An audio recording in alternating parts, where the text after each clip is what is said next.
ஆகாறு அளவிட்டிதாயினும் கேடில்லை போகாறு அகலா கடை. இந்த குறளோட விளக்கம் என்ன அப்படின்னா, நம்மளுடைய வருமானம் நம்ம செலவுக்கேற்ப இருக்கும்போது நம்மளுக்கு பெரிய அளவில் பெரிய சிக்கல் இருக்காது. அதே சமயத்தில் நம்ம வருமானம் குறைவாக இருந்தாலும் நம்ம செலவுகள் குறைவாக இருக்கும் போது பெரிய பாதிப்பு நம்மளுக்கு ஏற்படாது. ஆனால் நம்ம செலவுகள் நம்ம வருமானத்தை விட அதிகமாக இருக்கும் போது நாம் பெரிய சிக்கலில் மாட்டிக்குவோம். இதுதான் இந்த குறளுக்கான விளக்கம்.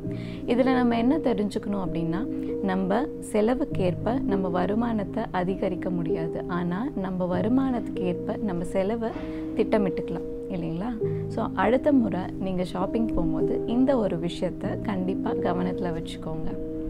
என்ன அப்படின்னா, நம்ம இலவசம், அப்புறம் இந்த ஒன்று வாங்கினா ஒன்று இலவசம், அப்புறமா இந்த ஆஃபர்ஸ், டிஸ்கவுண்ட்ஸு, தள்ளுபடி, இதெல்லாம் நிறைய கேள்விப்பட்டிருப்போம். அதுலேயே நாமளும் நிறைய வாங்கியிருப்போம்.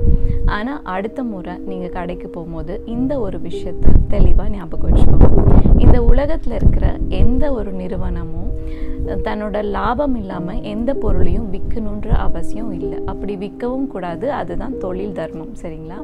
ஸோ நம்மளுக்கு என்ன தேவை, ஒரு பொருளை நம்ம வாங்கிறதுக்கு முன்னாடி இந்த பொருள் உண்மையாகவே எனக்கு தேவைப்படுமா, எந்த அளவுக்கு எனக்கு தேவைப்படும், அது அப்போது நீங்கள் வாங்குகிற சமயத்தில் உங்களுக்கு தேவையான பொருளா அப்படின்றத யோசித்து மட்டும் வாங்குங்க. எந்த ஒரு பொருளையும் வெறும் தள்ளுபடியில் இருக்குது, இல்லை இந்த பொருள் ஒன்று வாங்கினா ஒன்று இலவசம், இந்த மாதிரி ஒரு விஷயத்தை மட்டும் நம்பி வாங்காதீங்க.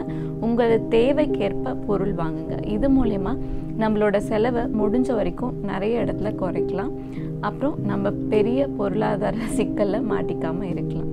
அடுத்த பதிவில் சந்திக்கும் வரை நன்றி.